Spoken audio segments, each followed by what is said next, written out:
What if I told you that the most intimidating part of motorcycling, the clutch, just became obsolete? Meet the Benda Chinchilla 250 CVT. It's a V-twin cruiser that looks like a classic bobber but thinks like a high-tech urbanite. I'm Ava, and today we're stripping down the mechanics of the first real automatic cruiser for the masses. Is it a shortcut, or is it the future? Let's find out. Visually, Benda isn't playing safe. The Chinchilla 250 inherits the muscular DNA of its 300 cubic centimeters sibling. We have a low-slung profile, fat tires, and a genuine V-twin engine that fills the frame beautifully. Notice the lack of a gear shifter on the left peg. It's replaced by a clean floorboard. The build quality has taken a massive leap. The paint depth and the integration of the LED lighting feel premium. It's a 250, but it has the presence of a 500. Low stance, long wheelbase, relaxed proportions. Everything about it is designed to feel stable and approachable. The lines are clean, not aggressive. It's not trying to look fast. It's trying to look comfortable. And that's important, because this bike is clearly targeting a different type of rider. Someone who values ease and confidence over performance and intensity. Even the seating position reflects that. Low seat height, forward controls, and a layout that feels immediately familiar. It doesn't scream beginner bike, it screams custom garage build. The central question: can everyone ride it?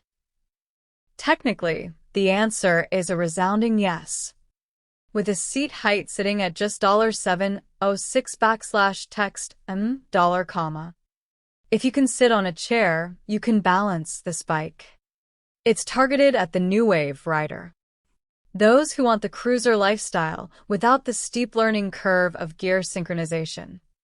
It's for the urban commuter who hates the clutch hand fatigue of stop-and-go traffic, and for shorter riders who prioritize a low center of gravity. It's inclusivity engineered. Let's get technical. This isn't a DCT like a Honda, it's a CVT, continuously variable transmission. This means no discrete gears. Inside, a high-strength belt moves between variable diameter pulleys. The result: you are always in the optimal power band. No stalling, no false neutrals, and no jerky shifts.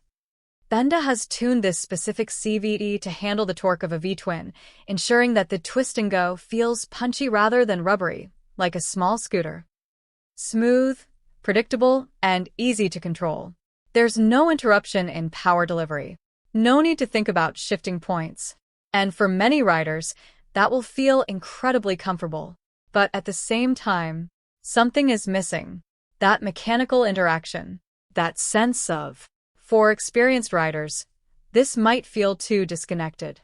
But for new riders, this could be exactly what they need. And that's the trade-off. On the road, the experience is liberating. There's a psychological shift when you stop worrying about what gear you're in. You focus more on your line, your braking points, and the environment. The 250 cubic centimeters V-twin produces a respectable $19 text kW, and $25 text Nm of torque. It's not a speed demon, but the power delivery is linear and predictable. The suspension is tuned for comfort, soaking up urban imperfections, though the lean angle is limited, as expected for a cruiser.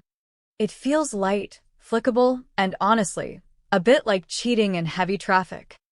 The pros: unmatched ease of use and stunning aesthetics. The cons: purists will miss the engine braking control of a manual, and the top-end speed is slightly sacrificed for the CVT efficiency. In terms of rivals, the Honda Rebel 250 is the benchmark, but it lacks the automatic convenience.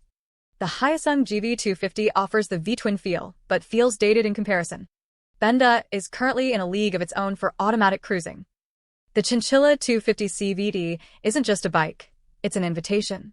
It removes the barrier of entry while keeping the soul of a cruiser intact. If you've been waiting for a sign to start riding, this is it.